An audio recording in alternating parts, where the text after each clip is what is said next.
జగన్మోహన్ రెడ్డి గారు పార్టీ కార్యకర్తలకు, అభిమానులకు, యూత్ వింగ్‌కు దిశానిర్దేశం చేస్తూ కొన్ని సంచలనమైన వ్యాఖ్యలు చేశారు. అవేంటి అంటే, ఆంధ్రప్రదేశ్ రాష్ట్రంలో సాక్షి ప్రసారాలను ఈ ప్రభుత్వం ఆపివేసింది.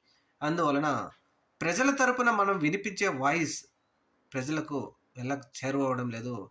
అందువలన మన ప్రతి కార్యకర్త, అభిమాని తన చేతిలో ఉన్న స్మార్ట్ ఫోన్‌ను వినియోగించుకొని సోషల్ మీడియా ద్వారా ప్రజల కోసం మనం పోరాడాలి. ప్రతి ఒక్కరూ కూడా ప్రజల తరపున పోరాడాలి. స్మార్ట్ ఫోన్ వినియోగించి YouTube, Twitter, social media, Facebook లాంటి అనేక సోషల్ మీడియాలను వినియోగించుకొని ప్రజల తరపున ప్రజల కష్టాలని ప్రభుత్వానికి తెలియజేయాలంటూ ఆయన విజ్ఞప్తి చేశారు. వైఎస్ఆర్‌సీపీ పార్టీ కార్యకర్తలకు, నాయకులకు, అభిమానులకు అందరికీ. మరి దీనిని అందరూ వినియోగించుకోవాలి.